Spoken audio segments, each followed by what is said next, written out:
Hi, and welcome to the course New Blazor Features in .NET 8, a mini course. I'm Ganesh, and I'll be your instructor for this course. At the end of this course, you'll have gained an understanding of the new features of Blazor in .NET 8. Some of the topics that we cover in this course include static server rendering, enhanced navigation and form handling, streaming rendering, adding interactivity on a per component basis. I have designed this course for both beginners and experienced developers who want to learn what's new in Blazor in .NET 8. So thank you, and I look forward to seeing you on the other side. This course has been updated to use .NET 8 Release Candidate 2, which you can download from this URL here.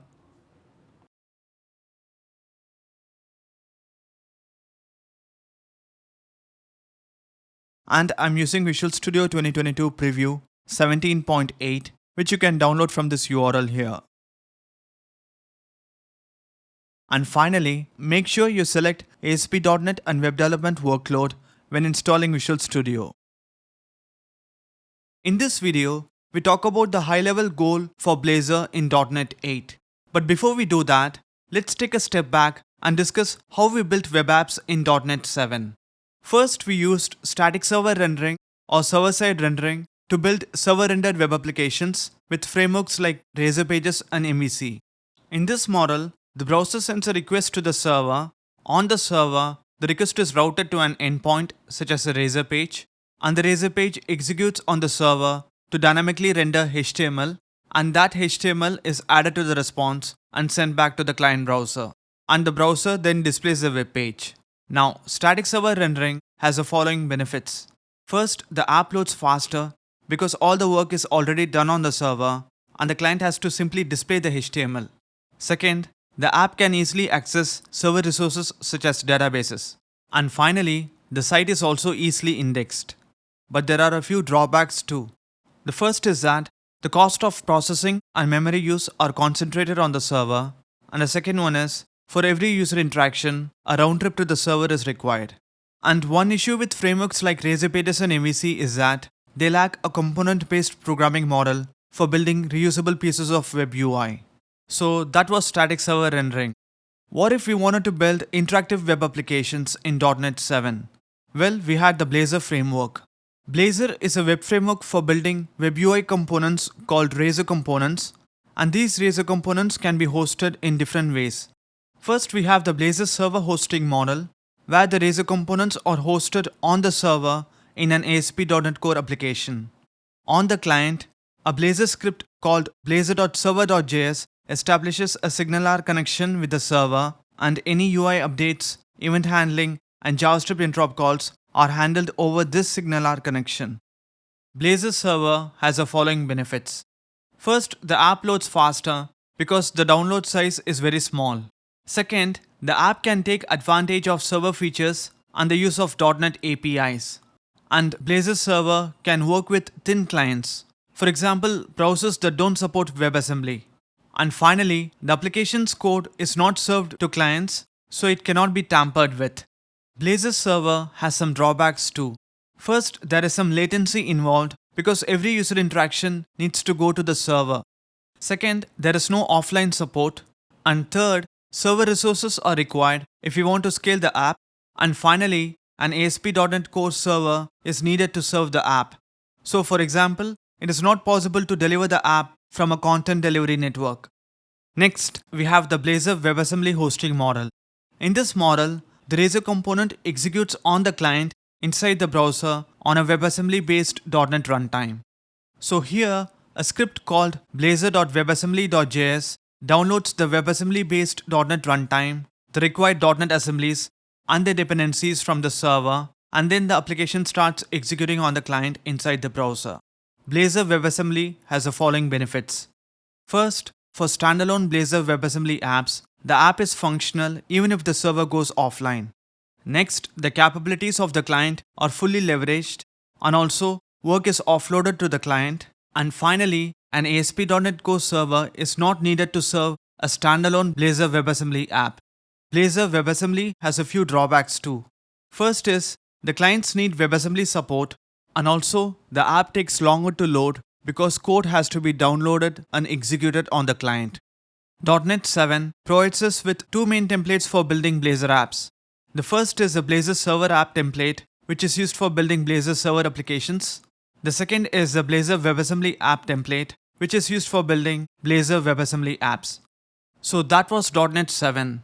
From what we learned so far, we can identify three issues. The first is that Razor Pages and MVC lack a component model.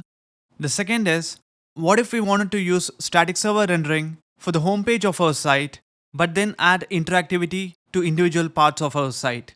To do this in .NET 7, we have to combine multiple frameworks like Razor Pages or MVC and Blazor. And the final issue is that when we need to build a Blazor app, we need to make an upfront decision on which hosting model to use. And once we make the decision, the entire application will now be either a Blazor server app or a Blazor WebAssembly app. Now, Blazor in .NET 8 combines the benefits of Razor Pages, MVC, and Blazor and provides us with a consistent component-based programming model for building full-stack web UIs.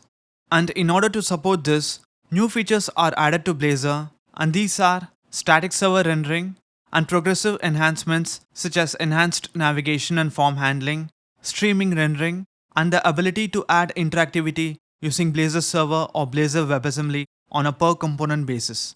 All these features are supported with the new Blazor Web App template, so let's talk about that next. In this video, we're going to talk about the new Blazor Web App template in .NET 8. So let's start Visual Studio 2022 preview. Click Create a new project.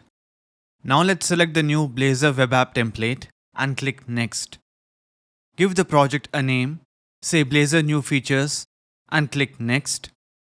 In the framework dropdown, we can see we have .NET 8 selected, and below that, we see we have authentication type that is by default set to None. If we click the dropdown, we also have the individual accounts option. This will produce a Blazor-based identity UI and set it up for us. Let's leave it to None. And further down, we have two more dropdowns, one for selecting the interactivity type and another for selecting the interactivity location. Let's see what these do.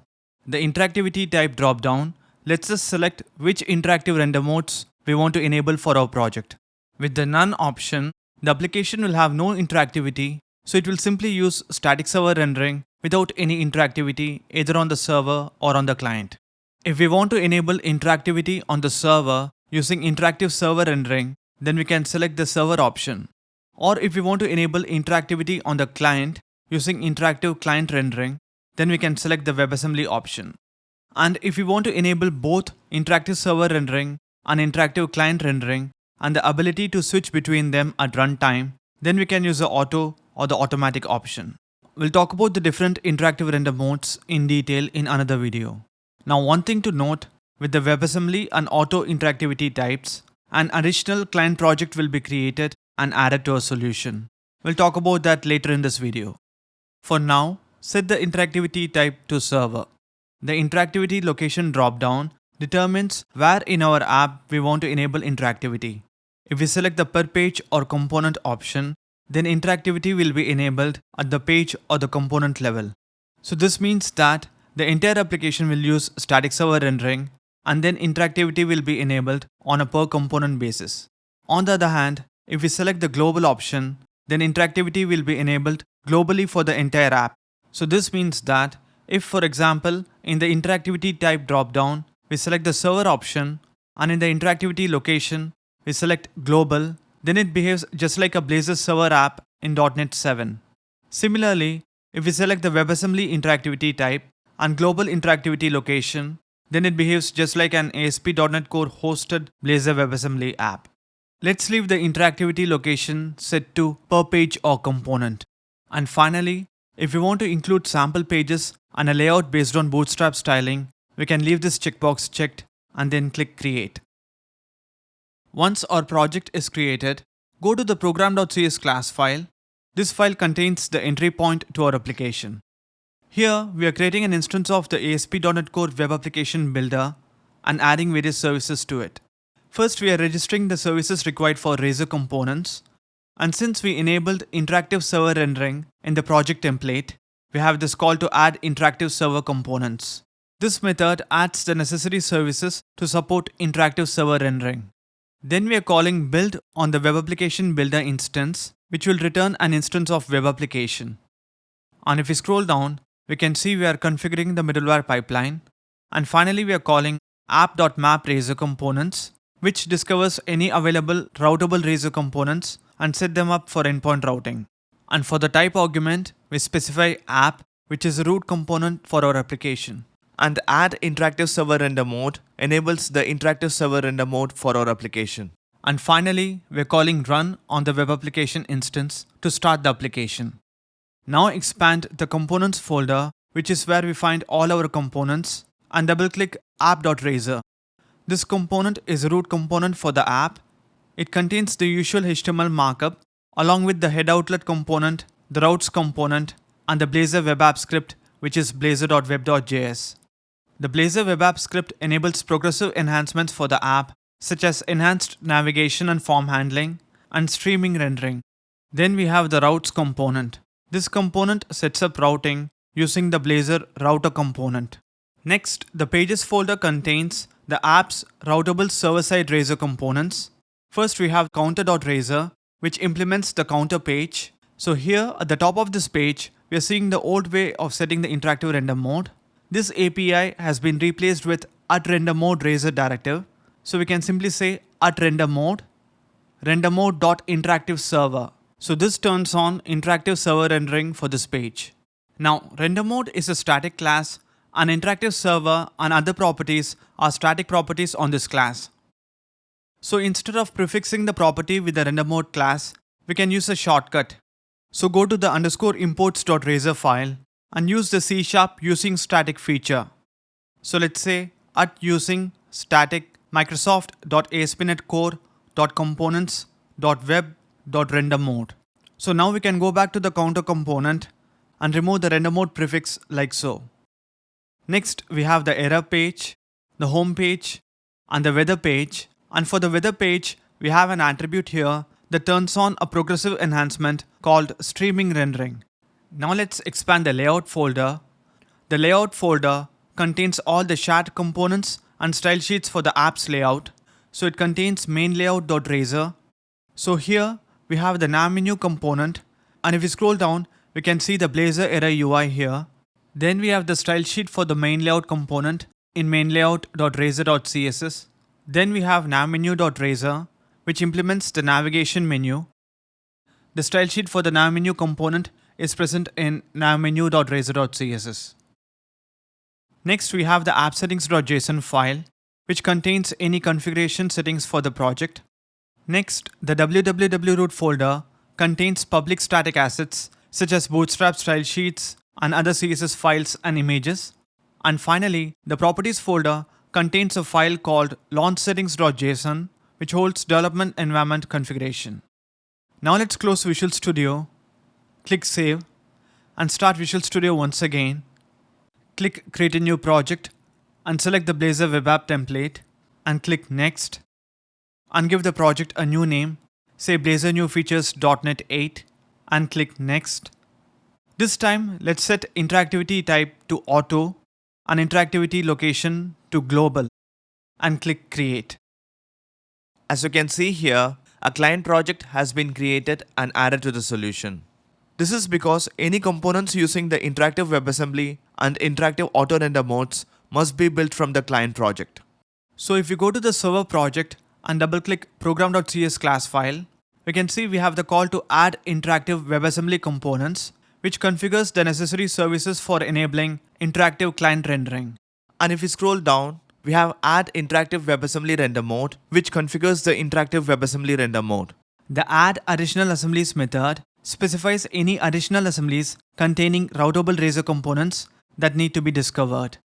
If we expand the components folder and double click app.razor, we can see we are enabling global interactivity by setting the render mode razor directive attribute for the routes component and for the head outlet component. By setting the render mode for the routes component to interactive auto, the Blazor router will have its render mode set to interactive auto, which will in turn propagate its render mode to all the pages it routes, essentially making the entire app interactive. Now finally, in the client project, we have the program.cs class file, which contains the startup logic for this project. Next, we have routes.razor, which contains the Blazor router. Next, the underscore imports.razor file contains common Razor directives such as using directives. Then the pages folder contains all the routable Razor components. First, we have the counter component. Next, we have the error component. But the error component should not be a part of the client project here. So if we click build solution, we see we get an error. So this is a bug in .NET 8 RC2. So let's fix this. So let's right click this error page and click cut and go to the server project and right click the components folder and click paste. Now once again click build solution. As you can see, the build has succeeded. Then we have the usual home page and the weather page. And the layout folder contains the layout component, which is main layout.razor, its corresponding style sheet, main layout.razor.css. Then we have the navmenu component and its style sheet, navmenu.razor.css. And finally, the www root folder contains public static assets and the app settings.json file, which contains configuration settings for the client project. So that completes our discussion of the Blazor Web App project structure. Next, we'll talk about static server rendering. In this video, we're going to see how static server rendering works in Blazor in .NET 8. In static server rendering, the browser sends a request to the server. On the server, the request is routed to a Razor component. The Razor component then executes on the server to produce HTML, and that HTML is added to the response and sent back to the client browser. The browser then displays the UI. Let's see how this works in action. Now, for this demo, I have opened the Blazor New Features solution that I created in the last video. And I want to remove any kind of interactivity for this demo. So go to the program.cs class file and remove the call to add interactive server components here. And scroll down and remove the call to add interactive server render mode as well. Now, expand the components folder and double click app.razor. And below the routes component, we'll find the Blazor Web App script, which is blazor.web.js. Now I would like to turn off any progressive enhancements such as enhanced navigation and form handling and streaming rendering. So comment this script out by selecting it and pressing Ctrl-K, Ctrl-C. Now expand the pages folder and go to the counter component, and let's turn off interactivity for this component by removing this Razor directive here. And also go to the weather component and turn off streaming rendering by removing this attribute here. Now let's run the app. Let's open Developer Tools, right click the page, click Inspect and go to the Network tab and make sure all is selected here and reload the page and click the counter menu item. We see the counter page with the button here, and on the right hand side we see the full response coming from the server. If we click the WS tab, we see there is no WebSocket connection that is being initiated by the Blazor Web App script or blazor.web.js. This means that there is no interactive server rendering using Blazor server. By the way, these two connections are initiated by the browser refresh and browser link scripts and not by the Blazor Web App script or blazor.web.js, which is responsible for establishing a SignalR connection for interactive server rendering. And if we click the WASM tab, we can see there are no assemblies being downloaded either. This means that there is no interactivity via interactive client rendering using Blazor WebAssembly. And since there is no interactivity, if we click the button on the counter page, we see nothing happens. This is because the application is just using static server rendering with no interactivity either on the server or on the client. Next, we'll progressively enhance the experience by adding support for enhanced navigation and form handling. In this video, we're going to talk about enhanced navigation and form handling, a feature that is introduced to Blazor in .NET 8. This feature is a progressive enhancement made to static server rendering, and it improves the user experience of a web app. So first, let's see how static server rendering works without this feature enabled. So here we have a browser that sends a request to the server. On the server, the request is routed to a Razor component. The Razor component then executes and produces HTML, and that HTML is added to the response and sent back to the client browser. The browser then displays the web page. Now, there are two problems with this approach. First, it causes a full page refresh, and second, for form requests, the user's scroll position is lost. So overall, it leads to a poor user experience. Now let's see how static server rendering with enhanced navigation and form handling works. Here, initially the browser sends a request to the server. On the server, the request is routed to a Razor component. The Razor component executes on the server using static server rendering and produces HTML, and that HTML is added to the response and sent back to the client browser, and the browser then displays a web page. But now the response contains a script called the Blazor Web App script, which is blazor.web.js. When the user now wants to perform a navigation or submit a form, the Blazor Web App script or blazor.web.js will intercept that request and perform a fetch request to the server. Then on the server, the request will be routed to a Razor component, and the Razor component will execute as usual using static server rendering to produce HTML, and that HTML will be added to the response and sent back to the client browser. But this time, the Blazor Web App script will handle that response, and it will calculate the minimum number of changes needed to update the DOM, and it will patch those changes into the UI, and the UI is now updated. So with this approach, we don't have a full page refresh anymore, and for form requests, the user's scroll position is also not lost. So this improves the user experience of the web app. Let's see how this works in action. For this demo again, I have the Blazor New Features solution opened up. Now expand the components folder and double click app.razor. Right below the routes component, we see the Blazor Web App script commented out. So this disables any progressive enhancements such as enhanced navigation and form handling and streaming rendering. Now if we run the application and go to Developer Tools, just right click anywhere on the page and click Inspect and go to the Network tab and make sure all is selected here. Reload the page and go to the counter component. On the right hand side, we see the full response coming from the server, including all the static assets and everything. And if we look at the loading spinner here and navigate to a new component, we see there is a small blip. This indicates that a full page refresh is occurring whenever we navigate to a new component. Now let's go back and uncomment the script out. So this turns on enhanced navigation by default. Once again, let's run the app. Right click anywhere on the page and click Inspect. Go to the Network tab and make sure all is selected here, and refresh the page and navigate to the counter component. We can see a fetch request was initiated by the Blazor Web App script, which is blazor.web.js, and the counter component executed on the server, and the response was returned. We can confirm that a full page refresh is not occurring by looking at the loading spinner here again. As we navigate to a new component, there's no blip this time. Now let's go back and go to home.razor. Now as I already said, enhanced navigation is enabled by default with the Blazor Web App script. Now what if we want to disable enhanced navigation on a per link basis? So let's say we have an anchor tag that links to the counter component, and I would like to disable enhanced navigation for this link. So to do that, we have to use the data enhanced nav attribute on the anchor tag and set it to false.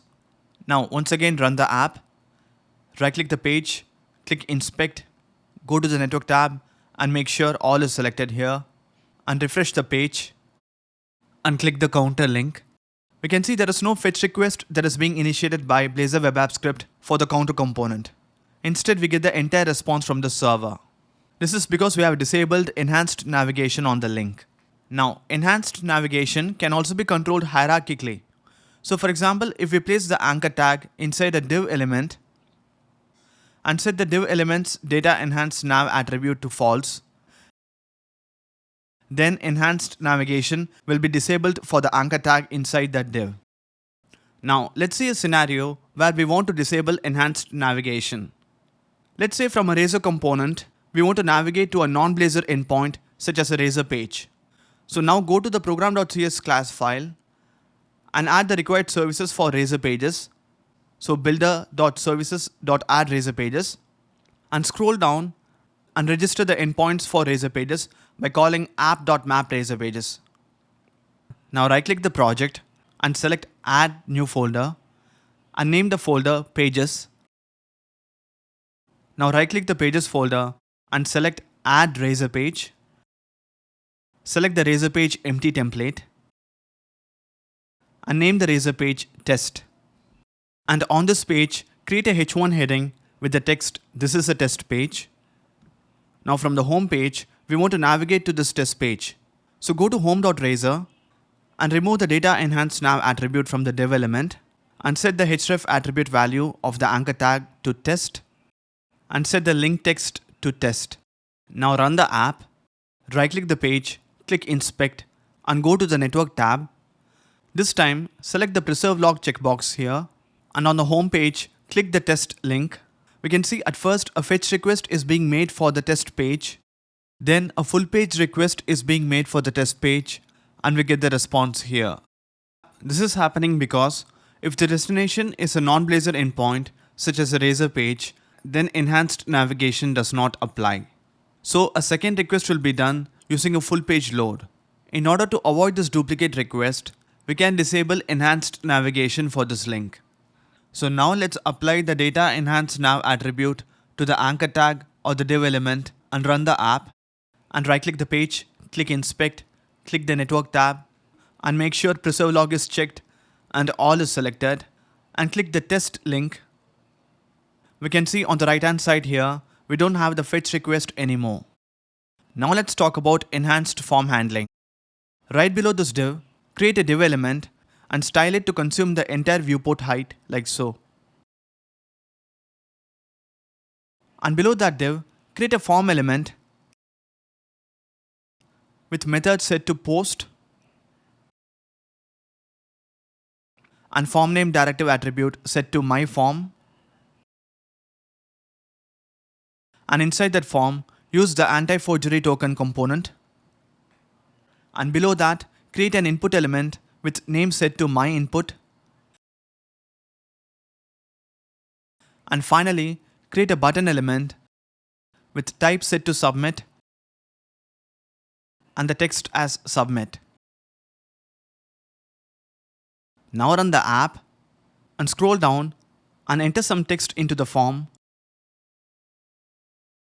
and click the submit button. We see that the scroll position is now lost. This indicates that a full page refresh occurred and enhanced form handling did not occur. This is because for form requests, enhanced form handling is an opt-in feature. Now the reason this decision was made is that if enhanced form handling was by default enabled for a form post, and if the form posts to a non-Blazor endpoint such as a Razor page, then obviously the initial fetch request will fail and a second full page request has to be made. Now doing a duplicate post request may lead to a duplicate transaction on the server. So in order to avoid this, the enhanced form handling feature is opt-in. In order to opt in to enhanced form handling, we can apply the data enhance attribute on the form element like so. Now if we run the app and scroll down and enter some text into the form and click the submit button, we see that the page has not lost its scroll position. So this indicates that a full page refresh did not occur. So enhanced form handling was being used. And by the way, if you are using the edit form component to create a form, we can use the enhanced component parameter to turn on enhanced form handling for the form. Now let's talk about the data permanent attribute. This attribute can be applied on any element and it simply preserves the content of that element whenever an enhanced navigation occurs. Let's see how it works. Under Components folder, expand the Layout folder and double-click main layout.razor. Now go to the div with the class top row and replace the anchor element inside it with an empty div element whose ID is set to myDiv. Now let's set the content of this element using JavaScript. So scroll down and create a script element and inside it say var element equals document.querySelector hash myDiv. Now set the inner HTML of the element to div content inside an h1 tag. Now let's run the app and on the right hand side here we see the text div content. But when we navigate to a new component, we see that the div content has disappeared. Now navigate back to the home component, we still don't have the div content here anymore. Now let's understand why this is happening. First of all, remember that the content of the div element is being set client-side via JavaScript. Now when we navigate to a new component using enhanced navigation, the component is going to execute on the server to produce HTML, and that HTML will be added to the response and sent back to the browser. Now the Blazor Web App script or blazor.web.js looks at the rendered response and sees that the div content is not anywhere in the response. Now since enhanced navigation applies changes based on the returned response from the server, it simply discards this div content, and that's why the div content has disappeared. Now in order to preserve the content of this element, whenever enhanced navigation occurs, we can use the data permanent attribute on the div element like so. Now run the app. We can see the div content is preserved when we navigate to a new component. Lastly, we have the enhanced load event that we can use to listen for enhanced page updates and streaming updates. So go to app.razor, and after the Blazor Web App script reference, create a script element and say blazor.addEventListener, pass in enhanced load for the first argument, and for the second argument, pass in a lambda and call console.log there was an enhanced update. Now run the app and right click the page, click inspect and click the console tab and navigate to the counter component. We see there was an enhanced update being logged into the console. Likewise, if we do a couple more times, we see the number getting incremented. Let's talk about two more things. When we want to do a programmatic navigation, we know we can inject an instance of navigation manager and call navigation.navigateTo and pass in a URL. Now we can use a second parameter called forceLoad, which by default is set to false. When forceLoad is false, then enhanced navigation will be used for the requested URL if it is available. If it is not, it will simply do a full page reload. We can explicitly set forceLoad to true, and when we do that, the navigation will be performed using a full page reload regardless of whether enhanced navigation is available or not. And also, we can refresh the current page by calling navigation.refresh. It accepts a boolean parameter called forceReload, which again is by default set to false. So when it is false, the page will be refreshed using enhanced navigation if available, and if it is not available, the page will be refreshed using a full page reload. And we can pass true to the forceLoad parameter so that a full page reload is always performed even if enhanced navigation is available. So that covers the basics of enhanced navigation and form handling. Next, we'll talk about another progressive enhancement called streaming rendering. In this video, we're going to talk about streaming rendering, a feature that is added to Blazor in .NET 8. Streaming rendering is a progressive enhancement made to static server rendering that improves the user experience of a web app. To understand this, let's first see how static server rendering works without streaming rendering turned on. Here, we have a browser that sends a request to the server. On the server, the request is routed to a Razor component. Now let's say the Razor component wants to perform a long-running asynchronous operation. This might be, for example, making a web API call or querying a database for data. Now in the usual static server rendering scenario, the entire operation must complete before the response can be generated and sent to the client browser. The browser then displays a web page with all the data. Now since the response is sent to the browser only after the long-running operation completes, it causes a significant delay in loading the page, leading to a poor user experience. Now let's see how static server rendering works with streaming rendering turned on. Now here again, the browser sends a request to the server. On the server, the request is routed to a Razor component. Now the Razor component may perform a long-running operation such as querying a database for data. And while that is happening, the page will be initially rendered to HTML with its layout and some placeholder, and that HTML will be added to the response and sent back to the browser. The browser then displays the web page with the placeholder. Now once the asynchronous operation completes on the server, the updated data will be streamed into the response. That is, the updated data will be sent to the client on the same response connection, and then on the client it will be patched into the DOM, and the UI is now updated with that data. The advantage here is that the main layout is rendered as quickly as possible and the page is updated as soon as the data is ready. This improves the user experience of the web app. Let's see this in action. For this demo, I have the Blazor New Features solution opened up, and inside app.razor, let me comment the Blazor Web App script or blazor.web.js like so. So this turns off any progressive enhancements such as enhanced navigation and form handling and streaming rendering as well. Now go to the weather component and scroll towards the bottom, and let's look at the logic for this page. First, we have a weather forecast array that will initially be null. Then in the onInitialized async lifecycle method, we are simulating a long-running operation by calling await task.delay for half a second. Let's change it to 1000 milliseconds or 1 second. Until then, the forecasts variable will be null. And after that, we are populating the forecasts array with some data. If we scroll towards the top, we can see we are checking if forecasts is null, in which case we are showing a loading placeholder. And once the long-running operation that is simulated by task.delay is complete and data is available, we are displaying that data inside the else part here. Now if we run the application and navigate to the weather component, we see that it takes a second to load the entire page. This is because the page can be loaded only when the asynchronous operation completes. Now let's go to app.razor and uncomment the Blazor Web App script like so. And go to the weather component.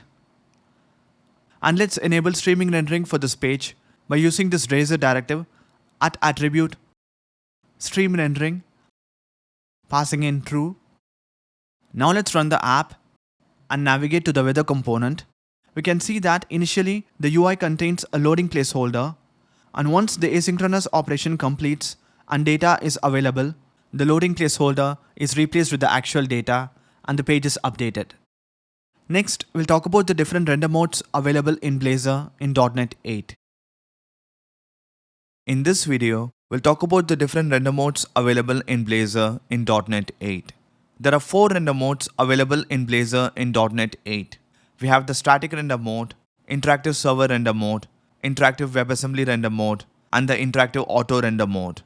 Of these render modes, interactive server, interactive WebAssembly, and interactive auto are called interactive render modes. Let's see how all these render modes work.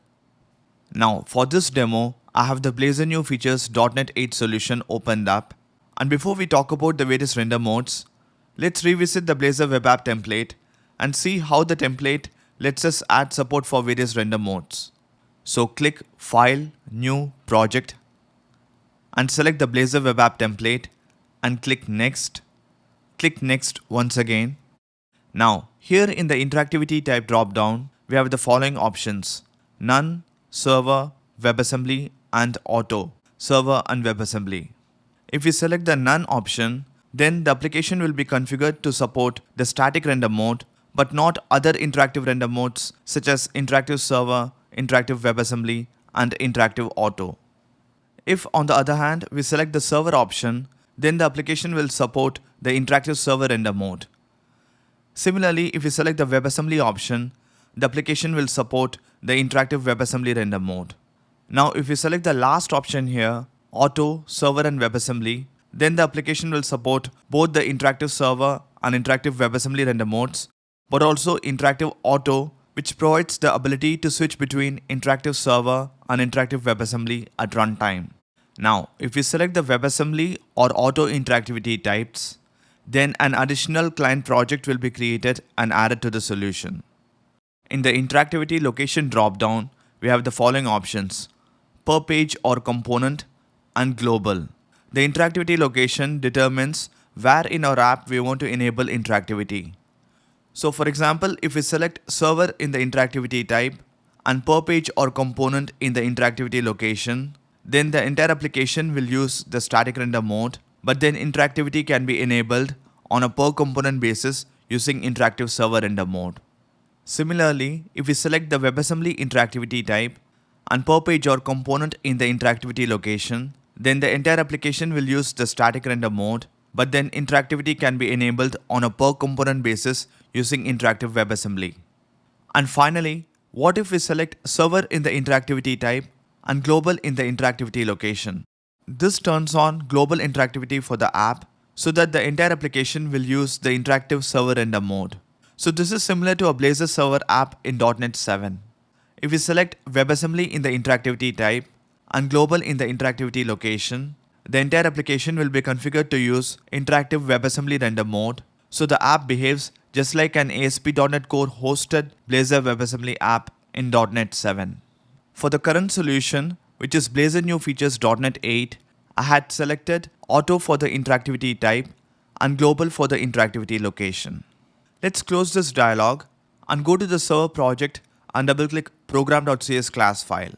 Here we can see the call to add interactive server components. This adds the necessary services to support rendering interactive server components. Next, we have the call to add interactive WebAssembly components, which adds services necessary to support rendering interactive WebAssembly components. And if we scroll towards the bottom here, we have the call to add interactive server render mode, which adds configuration for enabling the interactive server render mode. And next, we have the call to add interactive WebAssembly render mode, which configures the interactive WebAssembly render mode. And together, these two calls also enable the interactive auto render mode. Finally, we have the call to add additional assemblies method, where we are passing in the assembly that the counter type is defined. This counter is a Razor component that's present in the client project here. This project got created because we selected the auto interactivity type in the Blazor Web App template. Now the add additional assemblies method discovers any routable Razor components that may be present in the client project assembly. Now let's showcase these various render modes. Right-click the components folder and create a new folder called Pages.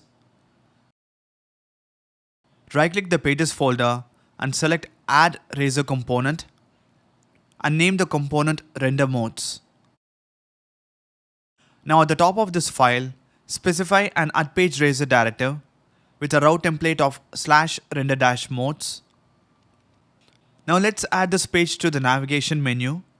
So go to the client project and expand the layout folder and double-click navmenu.razor. Scroll down and copy the last div with the class navItem and paste it just below.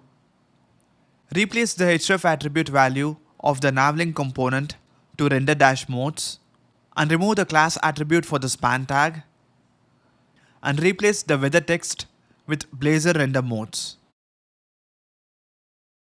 Now go back to the server project and right-click the components folder and select Add Razor Component and name the component Show Message and create a button element with the text Show Message and specify an @onClick Razor directive attribute and set it to handle Show Message click.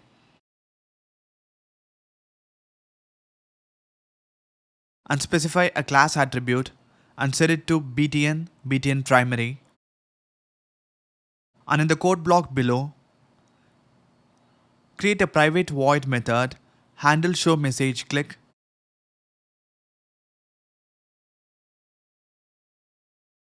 Now when the button is clicked, we want to show a message. So let's create a private nullable string field called message. And inside the event handler, set the message to message1. And over here at the top, inside the heading element, use Razor syntax to display the value of the message field. Now go to the render modes component and add the show message component as a child component like so. Now go to app.razor and here we can see we are specifying the render mode razor directive attribute for the routes component and for the head outlet component. So this is setting up global interactivity. Let's get rid of both.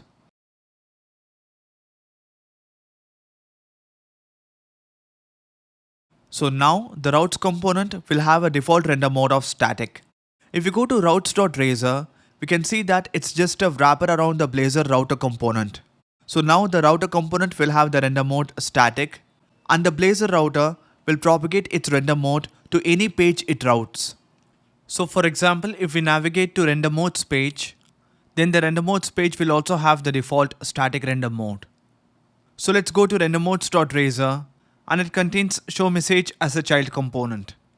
Now the show message component will inherit the render mode of its parent component, which is static.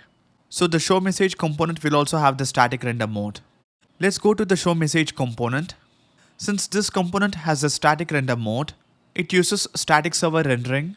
So the component is rendered on the server and there is no interactivity either on the server or on the client.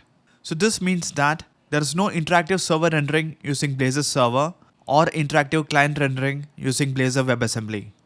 So this means that if we click on the button, nothing will happen. So let's demonstrate that by running the app. Now right click the page and click inspect. Go to the network tab and make sure all is selected and click the Blazor render modes menu item here. And we see that a fetch request is being made for the render modes component as a result of enhanced page navigation. But if we click the WS tab here, we see that there is no WebSocket connection here. This indicates that there is no interactive server rendering using Blazor server. And if we click the WASM tab, we can see there are no assemblies being downloaded either. This means that there is no interactive client rendering using Blazor WebAssembly. And if we click the button on this page, we see that the button is not interactive.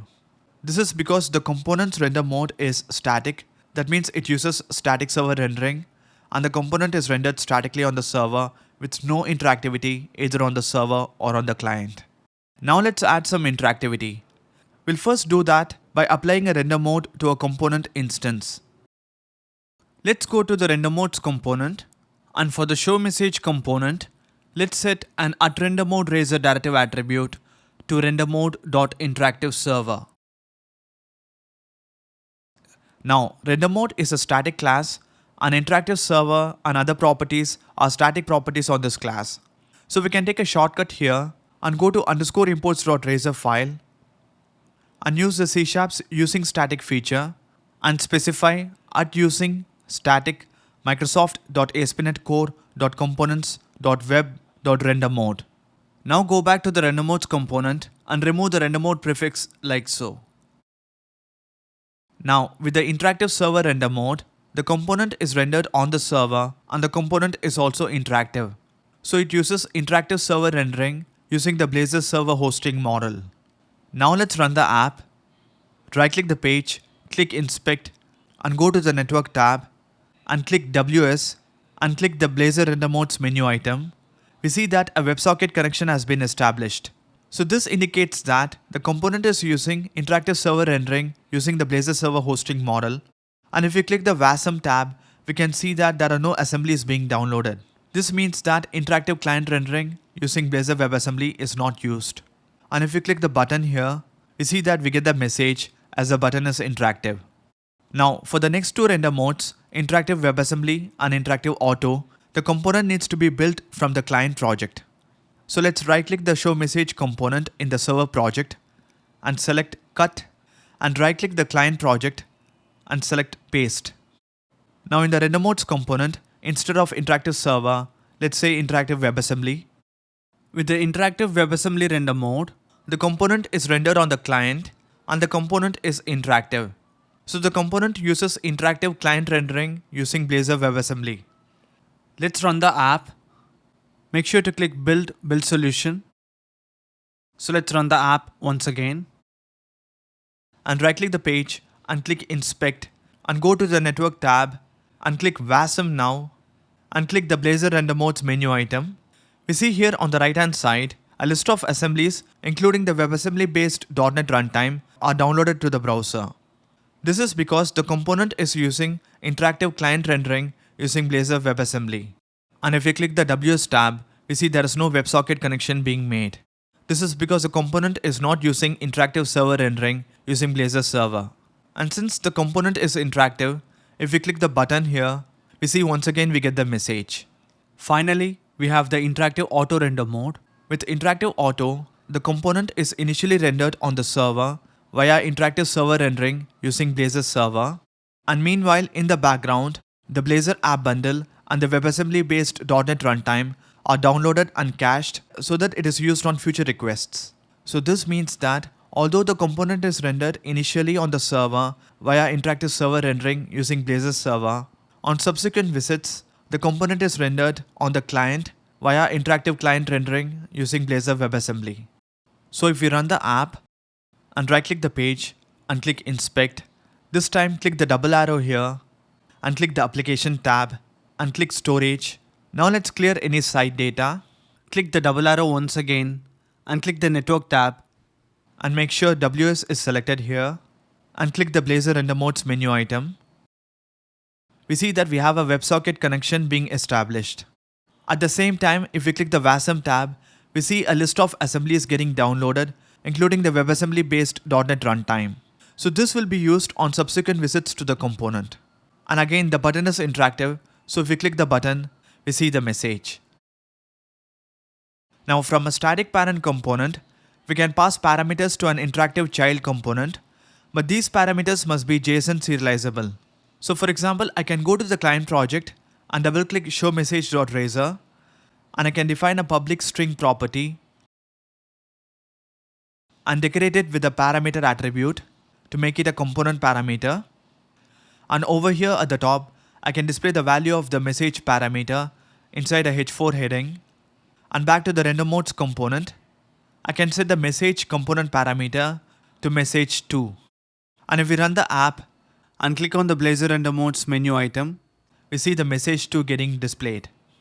But let's say I go to the show message component and define a child content property of type render fragment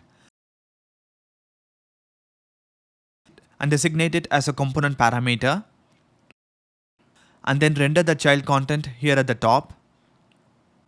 And let's go to the render modes component and define some child content within the opening and closing tags of the show message component and run the app and click on the Blazor render modes menu item.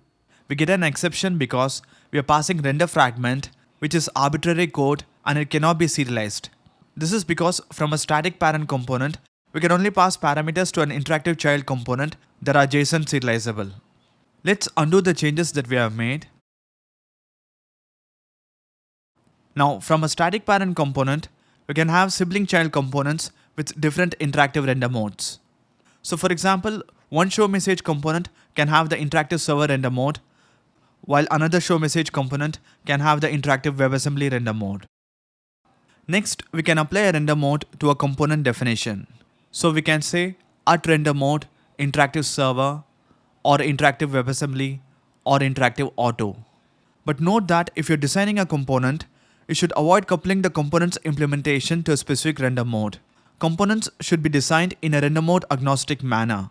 So we should not make assumptions on where the component is running, either on the server or on the client, and it should degrade gracefully when rendered statically.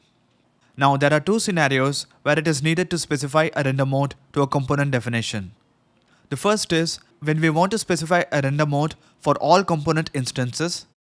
The second scenario is when the component is not instantiated directly, such as with the routable page component in our case. Now from an interactive parent component, we can't switch to a different render mode in an interactive child component. So for example, at the page level here, we have interactive server render mode. In the child component, we cannot have interactive WebAssembly. And finally, we can set the render mode for the entire app. This can be done by going to app.razor and specifying an @render mode razor directive attribute for the routes component and setting it to the desired interactive render mode, and doing the same thing for the head outlet component as well. So this sets up global interactivity for the app. Now finally, pre-rendering is by default enabled for interactive components. To disable pre-rendering for a component instance, while setting the render mode, we can create a new instance of the desired interactive render mode and pass in pre-render false. Now in order to disable pre-rendering for the component definition, we can create a private static field of type iComponentRenderMode and initialize it to an instance of the desired interactive render mode, passing in pre-render false. And over here at the top, we can specify the @renderMode razor directive and specify the field we just created. And finally, we can disable pre-rendering for the entire app by going to app.razor, and while setting the render mode razor directive attribute, we can create an instance of the desired interactive render mode and pass in pre-render false. And we should also do the same thing on the head outlet component. So that covers the basics of render modes in Blazor. Next we'll talk about Blazor Sections. In this video, we're going to talk about Sections, a feature that is added to Blazor in .NET 8. Blazor Sections are used to control the content in a parent razor component from a child component. This is done by using two built-in Blazor components, the section outlet component and the section content component. Let's see how this works with an example. For this demo, I have the Blazor New Features .NET 8 solution opened up. Now let's say I want to create a heading on 3 pages, the counter page, home page and the weather page. So let's go to the counter page in the client project and create a H3 heading with the text counter page. Let's copy this markup and paste it in the home page and replace the text with home page. Do the same thing for the weather page, but this time replace the text with just weather. Now run the app and we see the heading on each page. Now let's say we want to display the heading somewhere outside the page. For example, in the top row here. But this div is present in the main layout component. So let's take an attempt to render the page text there. Copy this heading markup and go to the main layout component, and inside the div with the class top row, replace the anchor tag with the copied markup. So paste the markup here. Now instead of the static weather text, let's use Blazor syntax to display the value of a field called page text. In the code block, create a private string field called page text. Now override the lifecycle method onParameterSet. And here we want to get the name of the page. So let's go to the top and inject a service called Navigation Manager and specify navigation, and scroll down and create a local variable called page name and set it to navigation.toBaseRelativePath and pass in navigation.URI. Using this value, we can set the page text like so.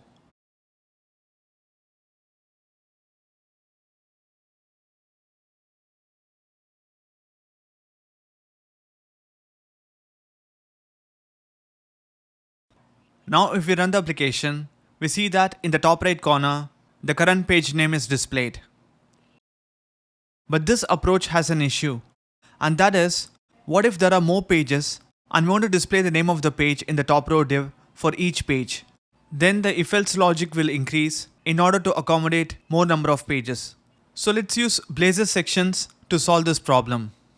Let's remove this code block. And here we can define a section outlet component. As you can see, it's present in Microsoft.ASP.NET Core.Components.Sections namespace. So we can add that to the imports file if we want.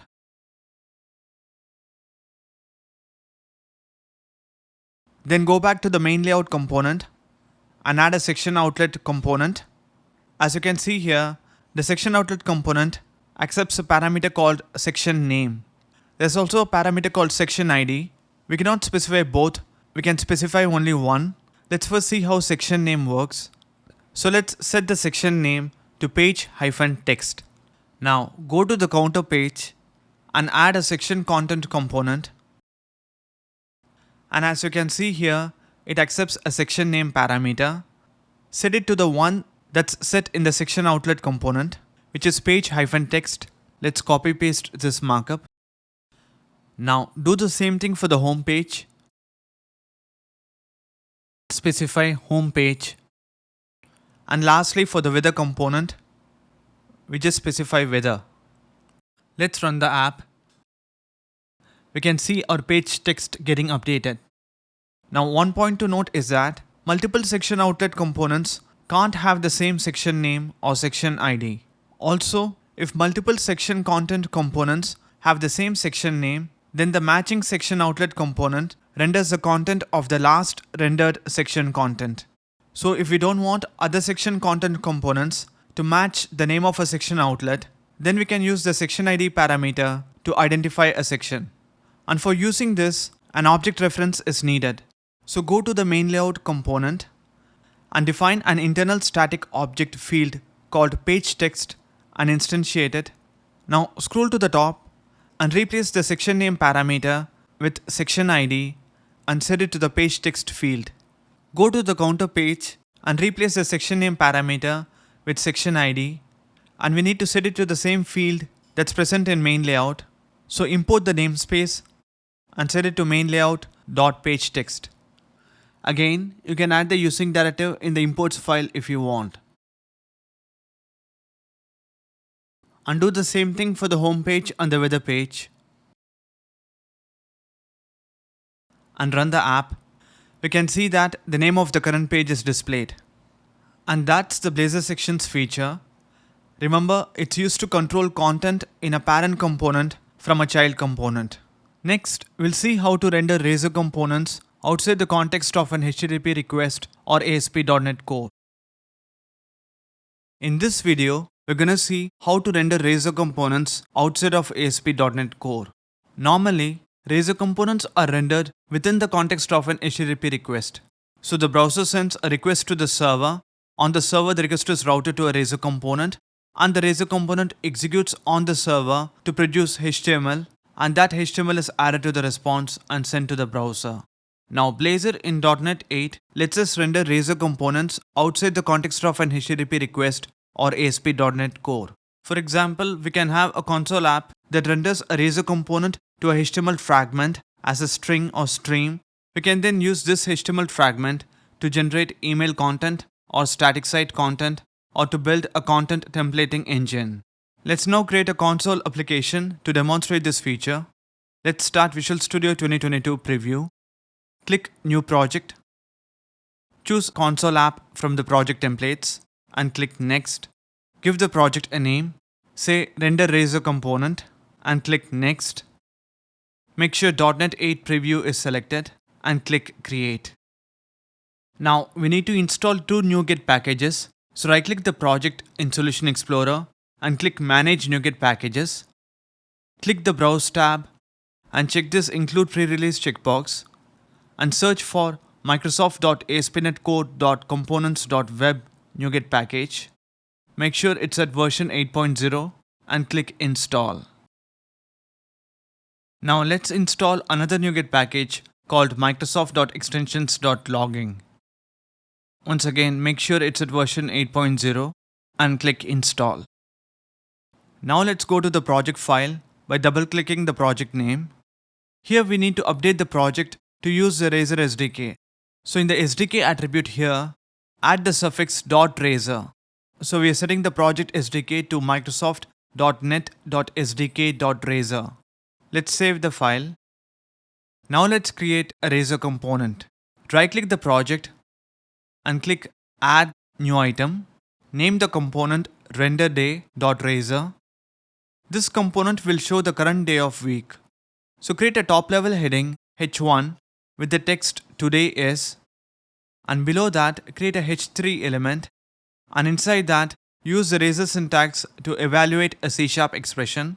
So use @datetime.now.day-of-week and save the file. And now let's go to the program.cs class file where we'll write the logic to render the Razor component to HTML. In order to do that, we need to use HTML renderer that is present in Microsoft.ASP.NET Core.Components.Web namespace. If you go to the definition of the class, we can see that it provides a mechanism for rendering Razor components as HTML markup. Its constructor takes two parameters, one iServiceProvider and another iLogger factory. So first, let's set up dependency injection. We'll create a new instance of service collection. Bring Microsoft.Extensions.Dependency injection namespace in and call services.addLogging, and then create an instance of iServiceProvider by calling services.buildServiceProvider, and create an instance of iLogger factory from the service provider by calling serviceProvider.getRequiredService of iLogger factory. Then create an instance of HTML renderer like so, passing in the service provider and logger factory. Now we can render a Razor component by calling render component async on the HTML renderer, but that call should be made in the context of calling invoke async on a component dispatcher. So let's say var HTML equals await HTML renderer dot dispatcher dot invoke async and pass in an async lambda expression, and inside that we can say var output equals await HTML renderer dot render component async, passing in the type of the component as a generic type argument. Make sure we include the namespace, and as an argument to the method pass in parameter view.empty, and again we need the namespace microsoft.aspinetcode.components. Then let's return output.toHTML string, and let's end that with a semicolon. And finally, let's call console.writeLine, passing in the HTML we just created. Now let's run our application. We can see a rendered markup and the current day.